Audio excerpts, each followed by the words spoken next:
দেখতে দেখতে রমজানের প্রায় মাঝ বরাবর, তো এখন প্রচন্ড গরম।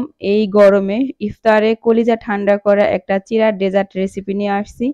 এটা শুধু সন্ধ্যাবেলা আপনার ইফতারের জন্য না, এটা প্রচুর পরিমাণে হেলদি এবং আপনার শরীরের অনেক অনেক উপকারী একটা রেসিপি।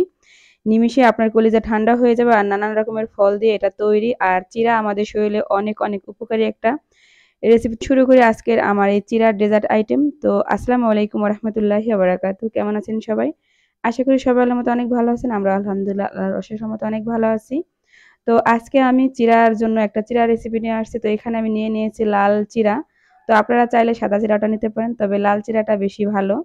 তো এখানে আমি ১ কাপ চিড়া নিয়ে নিয়েছি। তারপর আমি চিড়াটাকে খুব সুন্দর করে ধুয়ে তারপরে এই ছাকনা দিয়ে রাখবো। তো আমি এখানে চিড়াটাকে খুব সুন্দর করে প্রায় ৩-৪ টা ধোয়া দিব। কারণ চিড়ার গায়ে অনেক রকমের কিছু থাকতে পারে। তো দেখুন আমার চিড়াটা খুব সুন্দর করে পরিষ্কার করে ধোয়া হয়ে গেছে। আর অবশ্যই কিন্তু চিড়াটাকে একটু ঝেড়ে নিবেন, কারণ চিড়ার সাথে কিন্তু তুষ থাকে। তো এরপর আমি চলে যাব চুলায়। এখানে আমি নিয়ে নিয়েছি ১/২ লিটার দুধ। তো আপনারা চাইলে একটু তরলভাবে তৈরি করতে পারেন। আর আমি এটা কিন্তু একদম একটা ক্রিমের মতো তৈরি করে নিব। এখানে সবার আগে দুধটাকে আমি খুব সুন্দর করে জ্বালিয়ে নিয়ে নিয়েছি। দুধটাকে আপনি যতটা নিবেন, প্রায় ৩ ভাগের ১ ভাগ কমানোর পর এখানে আমি দিয়ে দিলাম ১ কাপ পরিমাণ গুঁড়া দুধ। দুধটা দিয়ে আমি খুব সুন্দর করে জ্বালিয়ে নেব। আর এই দুধটা দেওয়ার কারণে কিন্তু আপনার দুধটা আরো ঘন হয়ে যাবে। তো এরপর আমি এখানে দিয়ে দিলাম সামান্য পরিমাণ একটু লবণ। তো লবণটা একটু মিষ্টি জিনিসে দিলে কিন্তু মিষ্টির টেস্টটা ভালো হয়। আর এখানে আমি দিয়ে দিলাম চিনি। আমি এখানে ১ কাপ চিনি দিয়েছি। তো চিনিটা অবশ্যই একটু আপনারা টেস্ট অনুযায়ী দিবেন। আর যেহেতু আমি এখানে ফল দিব, ফল সম্পূর্ণ ফলগুলোই মিষ্টি থাকবে, তাই চিনিটা একটু বুঝে শুনে দিবেন। আর এখানে আমি দিয়ে দিলাম ১ চামচ কর্নফ্লাওয়ার একটু পানি দিয়ে গুলিয়ে তারপর দিয়ে দিলাম, যাতে খুব তাড়াতাড়ি দুধটা আরো ঘন হয়ে যায়। তো কর্নফ্লাওয়ার দিয়ে কিন্তু অনবরত নাড়াচাড়া দিব, যাতে খুব সুন্দর করে এটা ঘন হয়ে যাবে। তো দেখুন আমার ক্রিমিটা একদম ক্রিমি ভাব চলে আসছে, একদম ঘন হয়ে গেছে, দেখুন এটা বলক চলে আসছে। তো আরেকটু নাড়াচাড়া দিয়ে আমি চুলার জালটাকে অফ করে দিব। তো এটা একদম তৈরি হয়ে গেছে দেখুন।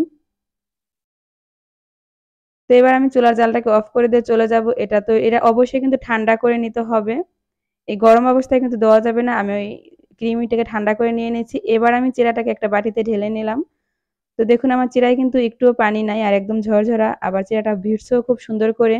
এবার আমি সেই পাতিলের যে এটা তৈরি করছিলাম দুধ দিয়ে, সেটা আমি এখানে ঢেলে দেব। তো আমি প্রথমেই বলছি, আপনারা চাইলে কিন্তু এটা লিকুইড ভাবে তৈরি করতে পারেন, সেটারও এক স্বাদ। আর এভাবেও তৈরি করতে পারেন, এটাও আরেক স্বাদ। তো আমি সম্পূর্ণ দুধটাকে ঢেলে এবার আমি খুব সুন্দর করে এটাকে নেড়েচেড়ে মিশিয়ে নিলাম। দেখুন একদম কিন্তু একদম মাখা মাখা হয়েছে। এরকম করে বানালে কিন্তু অন্যরকম একটা স্বাদ পাবেন। তো এবার আমি এখানে দিয়ে দেব ফল। আমি এখানে কয়েক রকমের ফল কেটে এভাবে কুচি কুচি করে নিয়ে নিয়েছি। সবার আগে আমি এখানে দেব সবুজ আঙ্গুর। আঙ্গুরগুলোকে আমি একটু লম্বা লম্বা করে কাটছি। তো এরপরে এখানে আমি দিয়ে দেব কালো আঙ্গুর।